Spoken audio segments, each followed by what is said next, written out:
आइए जानते हैं आज की कुछ अंतर्राष्ट्रीय खबरों को। पहले एक नजर आज की हेडलाइंस पर। 31 अगस्त तक काबुल एयरपोर्ट नहीं होगा खाली।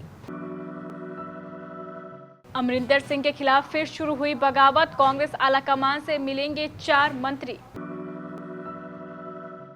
अब भी पूरा नहीं हुआ है पुलवामा का बदला। जिंदा है आतंकी हमले का मुख्य साजिशकर्ता समीर डार। ओबीसी में क्रीमी लेयर पर एससी का बड़ा फैसला। क्या छत्तीसगढ़ में भूपेश बघेल को छोड़नी होगी सीएम की कुर्सी। तालिबान संकट, बाइडेन और बोरिस जॉनसन ने की बात। ब्रिक्स में भारत ने पाकिस्तान को लताड़ा। महंगा हुआ सोना चांदी। खेसारी लाल का नया भोजपुरी गाना बसकर पगली रिलीज। दूसरे चरण से पहले आक्रामक हुए धोनी। विश्व की 7 सबसे विकसित अर्थव्यवस्थाओं की मौजूदगी वाले शक्तिशाली G7 संगठन ने कहा है कि वे 31 अगस्त की समय सीमा तक काबुल एयरपोर्ट खाली नहीं करेंगे, बल्कि तालिबान को इसके बाद भी उड़ान भरने और बाहर जाने के इच्छुक अफगान नागरिकों को सुरक्षित राह देनी होगी। ब्रिटिश प्रधानमंत्री बोरिस जॉनसन ने इसकी जानकारी देते हुए कहा कि सभी देशों ने इसे तालिबान से किसी भी संपर्क की पहली शर्त माना है। वहीं अमेरिकी राष्ट्रपति ने कहा है कि तालिबान के सहयोग करने पर ही समय सीमा के भीतर अफगानिस्तान को खाली किया जा सकेगा। पंजाब के 4 कैबिनेट मंत्रियों और कांग्रेस के कई विधायकों ने मंगलवार को पंजाब के मुख्यमंत्री अमरिंदर सिंह के खिलाफ बगावत का झंडा बुलंद करते हुए कहा कि उन्हें सिंह पर विश्वास नहीं है, क्योंकि उन्होंने 2017 के विधानसभा चुनावों से पहले किए गए वादों को पूरा नहीं किया है। 4 मंत्रियों तृप्त राजेंद्र सिंह बाजवा, सुखविंदर सिंह सरकारिया, सुखविंदर सिंह रंधावा और चरणजीत सिंह चन्नी और लगभग 24 विधायकों ने मंगलवार को बाजवा के आवास पर बैठक की थी।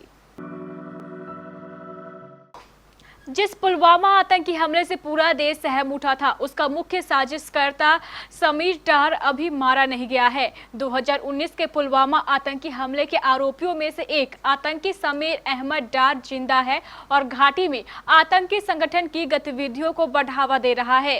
भारतीय सुरक्षा प्रतिष्ठानों के लोगों ने इस बात की जानकारी दी है।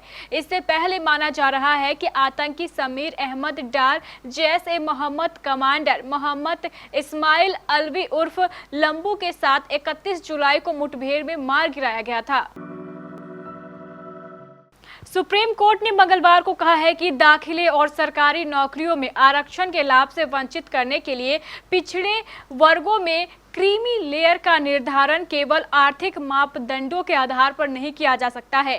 शीर्ष अदालत ने पिछड़े वर्गों के भीतर क्रीमो लेयर को हटाने के लिए मापदंड निर्धारित करने की हरियाणा सरकार की 17 अगस्त 2016 की अधिसूचना को खारिज करते हुए कहा कि यह इंदिरा सहनी मामले में इस अदालत द्वारा जारी निर्देशों का सरासर उल्लंघन है। इस मामले को मंडल फैसले के नाम से भी जाना जाता है।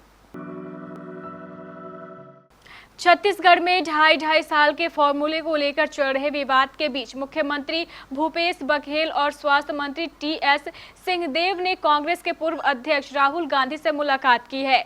पार्टी दोनों नेताओं के बीच विवाद सुलझाने की कोशिश कर रही है, पर विवाद सुलझता नहीं दिख रहा है।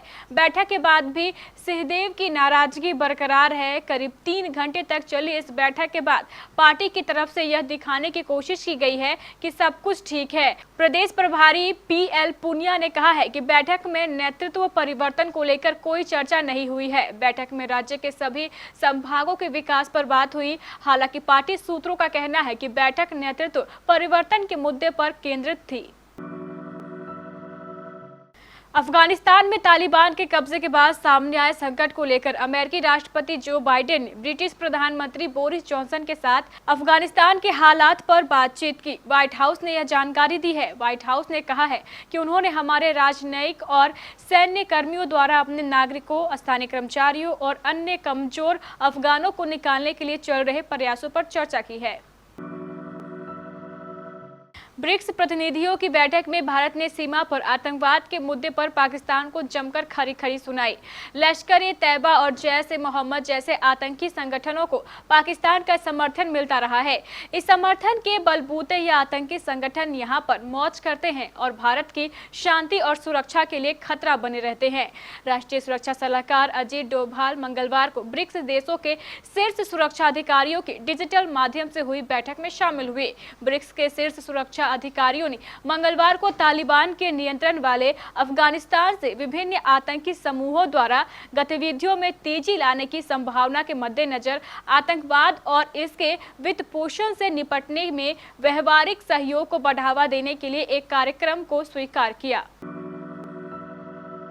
सोने चांदी की कीमतों में मामूली गिरावट के साथ कल मंगलवार को सोना चांदी के रेट में बढ़ोतरी देखने को मिली। हालांकि इस महीने की शुरुआत के साथ ही सोना चांदी की कीमतों में गिरावट देखने को मिली है, लेकिन बीच बीच में कीमतों में उतार चढ़ाव हो रहा है।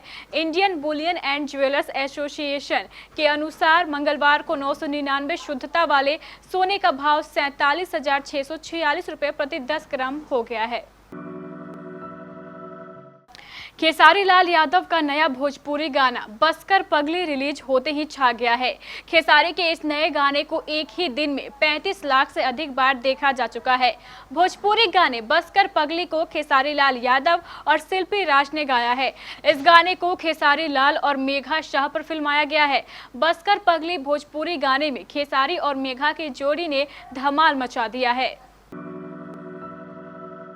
आईपीएल 2021 के दूसरे चरण के लिए चेन्नई सुपर किंग्स यूएई पहुंचकर ट्रेनिंग शुरू कर दी है।